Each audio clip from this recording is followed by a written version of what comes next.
જય શ્રી મહાકાલ. આજે સવારે આપણે 5 વાગ્યે ઉઠીને એક એવી જગ્યાએ જઈ રહ્યા છીએ જ્યાં પાંડવોના પણ પોતાના પાપ ધોવાણા હતા. અત્યારે સવારના 5 વાગ્યા છે અને રસ્તા ઉપર કોઈક લોકો ચાલવા પણ નીકળી પડ્યા છે. બસ આપણે પણ આ એક નજારાનો આનંદ લેતા લેતા નીકળી પડ્યા છીએ. ઉગતા સૂર્યની કિરણો સાથે, સરસ મજાની હુંફાળી વહેલી સવાર, ઠંડ ઠંડ પવનના લહેરો સાથે. Good morning Bhavnagar.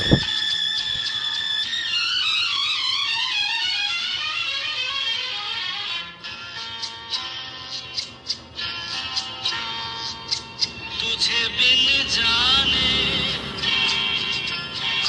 बिन पहचाने હા, હવે આપણે આપણી જગ્યાથી 10 જ કિલોમીટર દૂર રહ્યા છીએ. સાથે તમને એમ લાગતું હશે કે ઘડીકમાં રાત ને ઘડીકમાં દિવસ કેમ થઈ ગયો.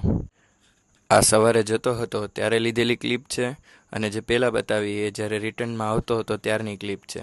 સવારના તો દ્રશ્યો જ એટલા મસ્ત હતા કે વિડીયો લેતા એ ભૂલાઈ ગયું. અને હા, હું વાત કરી રહ્યો છું કોળિયાકની.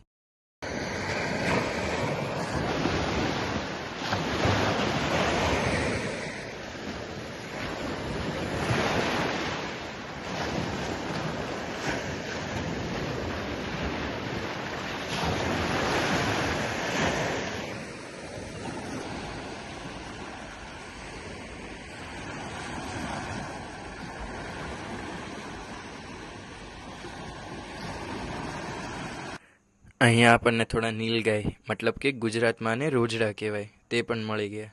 હવે તમને પૂરી વાત કરું તો અત્યારે આપણે જ્યારે આવ્યા ત્યારે અહીંયા પાણી ચડેલું હતું. કોળિયાકમાં એવું છે કે 4 કલાક પાણી ઉપર ચડેલું રહે અને 4 કલાક નીચે વયું જાય.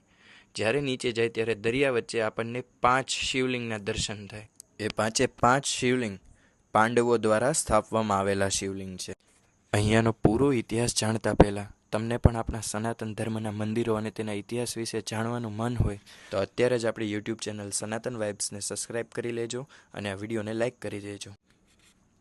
હવે હું તમને શાંતિથી આના ઇતિહાસ વિશે કહું તો જ્યારે દ્વાપર યુગમાં પાંડવોને પોતાના જ કૌરવો ભાઈઓને માર્યા પછીનું પોતાના કુટુંબજનોને માર્યાનું જ્યારે પાપ લાગ્યું અને એ પોતાના પાપનો પશ્ચાતાપ કરવા માગતા હતા ત્યારે ભગવાન શ્રી કૃષ્ણએ એને કીધું હતું કે તમે આ દરિયાના પટ્ટે સીધા અંદર વયા જાઓ અને જ્યારે તમારી ધજા સફેદ કલરની થાય એ સમયે એ જગ્યાએ તમારા પાપનું પશ્ચાતાપ થશે. પછી પાંડવો દરિયાના માર્ગ ઉપર ઘણી બધી જગ્યાએ ફરતા રહ્યા.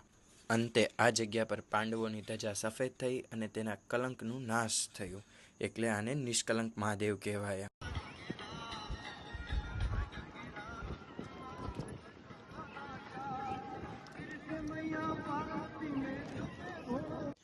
અને આ એક સ્વયંભૂ શિવલિંગ ગણવામાં આવે છે, મતલબ કે જ્યાં શિવજી સ્વયં પ્રકટ થયા હોય. પછી પાંડવો દ્વારા અહીં 5 શિવલિંગની સ્થાપના કરવામાં આવી અને આજે પણ એ 5 શિવલિંગ દરિયાની વચ્ચે એમ જ છે. જેમ કે તમે જોઈ શકો છો, આખા દરિયાની વચ્ચે એક જ પટ્ટો એવો પડેલો છે કે જેના દ્વારા આપણે મંદિર લગીને સીધા જઈ શકીએ. આ કોઈ માણસ દ્વારા કરવામાં નથી આવ્યું, આ ભગવાન દ્વારા કરવામાં આવેલો પટ્ટો છે. બાકી બધે કોઈ પણ જગ્યાએ તમે બીજે પગ મૂકો તો એ જગ્યાએ ગારામાં પગ અંદર ખૂંચી જાય છે, પણ આ સીધે રસ્તે જતો એક પટ્ટો તમને મંદિર લગીને પોગાડે છે. એટલે જ તો શાયદ કોઈકે કહ્યું છે, આસ્થા હે તો રાસ્તા હે. મતલબ કે તમે જ્યારે સાચા મનની આસ્થાથી જાઓ ને ત્યારે તમને રસ્તો મળી જ જાય. માનવામાં આવે છે કે આજના સમયે લોકોને સાંજના કે રાતના સમયે દરિયાની વચ્ચે એક દીવો દેખાય છે. સાથે લોકોનું એવું પણ કહેવું છે કે આ 5 શિવલિંગ તો પાંડવો દ્વારા સ્થાપવામાં આવેલા શિવલિંગ છે, પણ જે શિવજી પ્રગટ થયા હતા એ શિવલિંગ તો હજી આજના સમયે પણ દરિયાની અંદર છે. જે વાત આપણને અહીંયાના સ્થાનિક લોકો સાથે વાત કરીને ખબર પડી. જો આટલી માહિતી પછી તમને કંઈક નવું જાણવા મળ્યું હોય તો અત્યારે જ આ વિડીયોને લાઇક કરો, તમારા ફ્રેન્ડ્સ અને ફેમિલી સાથે શેર કરો અને અમારી યુટ્યુબ ચેનલ સનાતન વાઇબ્સને અત્યારે જ સબસ્ક્રાઈબ કરો.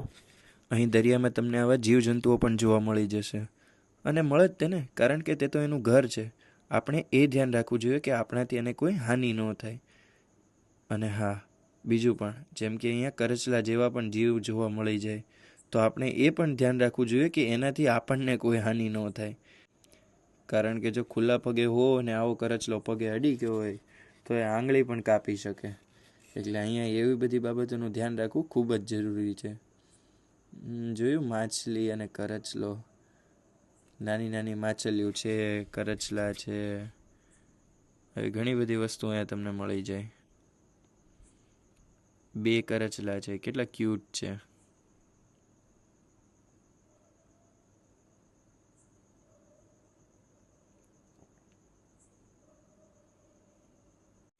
હવે આપણે મંદિરથી એકદમ નજીક પોગવામાં આવી ગયા છીએ. હર હર મહાદેવ. મંદિરે પહોંચતા પહોંચતા આપણને એક કૂતરું મળ્યું, તો આપણે કૂતરું પણ રમાડી લીધું, કારણ કે કૂતરા પણ ભૈરવ દાદાના વાહન ગણાય છે, તો એની સાથે પણ રમવું જરૂરી છે.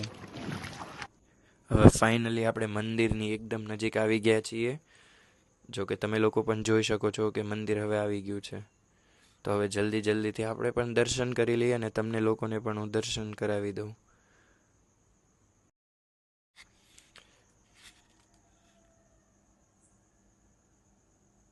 અહીં તમે જોઈ શકો છો આ ગંગા માતાનું મંદિર છે. સાથે અહીં બાજુમાં ગણપતિ દાદાનું પણ મંદિર છે. ગણપતિ બાપા મોરિયા. અહીં હનુમાન દાદા છે. જય શ્રી રામ. આ શિવલિંગ અર્જુન દ્વારા સ્થાપવામાં આવેલું મુખ્ય શિવલિંગ છે. અહીં હું વારાફરતી તમને 5 શિવલિંગના દર્શન કરાવી દઈશ. આ નકુલ દ્વારા સ્થાપવામાં આવેલ શિવલિંગ છે. ઓમ નમઃ શિવાય. આ યુધિષ્ઠિર દ્વારા સ્થાપવામાં આવેલું શિવલિંગ છે.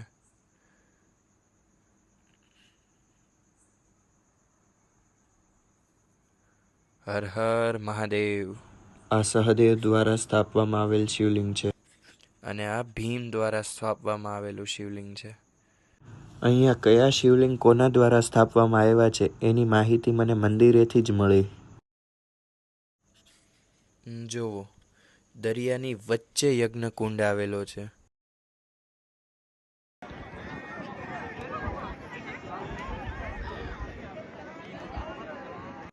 જો તમને આ વિડીયો જોઈને મજા આવી હોય તો અત્યારે જ આ વિડીયોને લાઈક કરો, તમારા ફ્રેન્ડ્સ અને ફેમિલી સાથે શેર કરો અને અમારી ચેનલ સનાતન વાઇબ્સને અત્યારે જ સબસ્ક્રાઈબ કરો અને મારી સાથે પ્રેમથી બોલો નમઃ પાર્વતી પતે. હર હર મહાદેવ હર.